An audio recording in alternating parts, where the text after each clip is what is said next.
also in the Roman period, not that good as the previous one, here was Atticus. And what we see up there is his grave. The Athenians gave him the privilege to choose himself the place he wanted to be because they liked him so much. And if you want to enjoy sunset, because this place closes at 8 o'clock and sunset is a bit later, this is a very good opportunity to go there. The main exit is down here. And the hill is up there. If you Google it, Google Maps, it's Philopappou Hill. Philopappou Hill.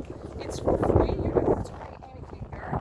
And you have a great view to the sea, which is behind, and to the city and to the sunset. Just for your information.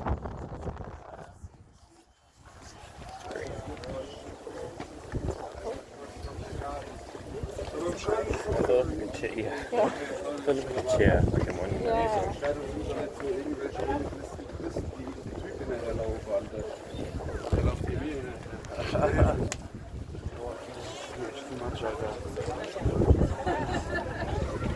Wie groß ist Athen, Digga? Aber kein Wagen.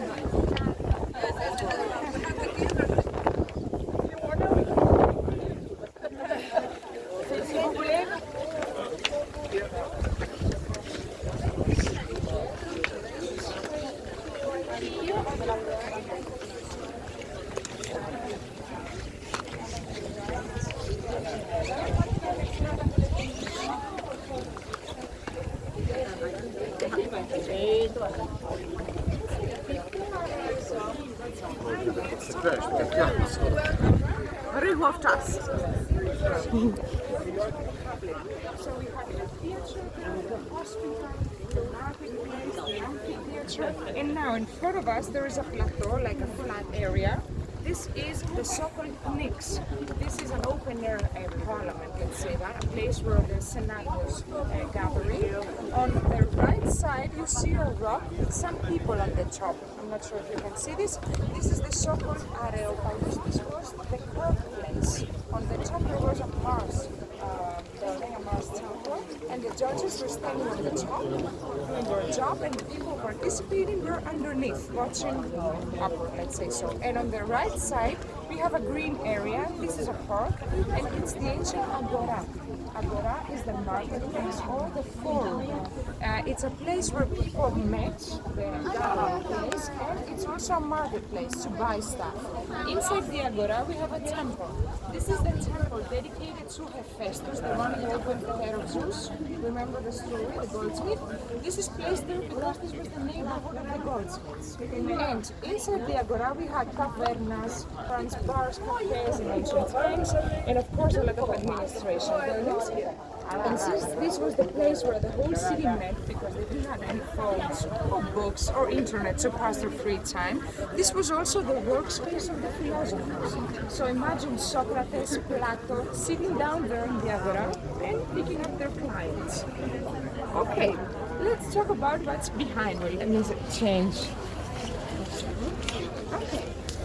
Persian Wars happened, if you remember, beginning of the 5th century, and the city got destroyed during the Persian Wars. After that, the Greeks were the winners of the Persian Wars, and the Athenians became the supremacy of the time. Why is that? Because they had the strongest army. They were the frontmen of the Greek army against the Persians, so they had the strongest army and reputation, and they discovered silver mines at the time. They get rich. Really rich. So they had everything they need to be the supremacy of the time. The religious center was destroyed. The religious center back then was something like the parliament today, a place where you can greet people coming from abroad, politicians, ambassadors, businessmen, and so on. So the religious center was destroyed, and this was a no-go for Pericles, the main leader of the Athenian democracy. So he decided to start a rebuilding program. And from now on, everything we see belongs to the rebuilding program of Pericles at the time of democracy, 5th century BC, after the Persian Wars. Pericles is a politician, not an architect, but he's, let's say, the CEO of this whole idea.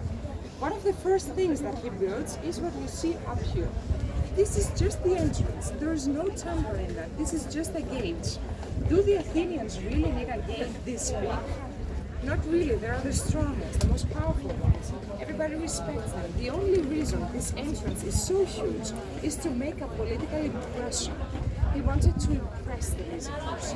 And a bit later, the Athenians built up here a very tiny temple which is dedicated to goddess Nike. Do you know the goddess Nike? Nike is the victory goddess, Victoria in the Roman terminology, and she's always represented as like a flying lady, beautiful angel, holding her breath and a flame. Do you know the brand Nike? Yes, you do. Somebody's going to wear Nikes for sure. See, are those Nikes? Here we go. Okay, here we are. Okay. So the brand Nike takes the name of the victory goddess, and the tip you see on your shoes or on your socks is not a tip. It's an abstract flame of the flame she was holding. Why does the brand Nike takes the name and the symbol of the victory goddess? It's marketing. Because Nikes are for winners. This is the concept, real. And in the same way, Pericles uses the Nike temple up here. This is too tiny to be useful. The only reason this temple exists here is to make a political statement that the Athenians are the winners of the Persian Wars, which is not true 100%. They were not alone, but they took advantage of that. And they made a statement with propaganda, political propaganda. And even though Nike is worshipped in general with feathers, specifically in this case they worship her without the feathers. Can you guess why? It's marketing again.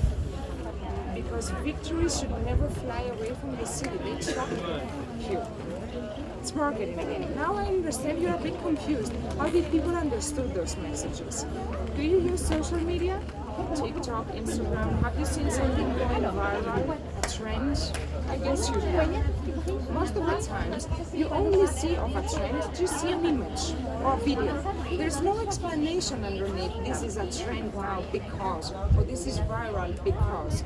This means our brain can read images, and they knew this back then, so they took advantage of that. They didn't have social media to scroll down, but they had pictures on decorations of architecture or coins. If you wanted to spread a message, make something viral, a new king, a face, a new city occupied, you could post it on a coin and spread it around the country, and everybody got the news. Do you understand how this works? Social media of antiquity, architecture, and coins. As you scroll TikTok, they scroll back then to the images they saw around or to the coins. Questions so far? Okay, let's proceed. Now we are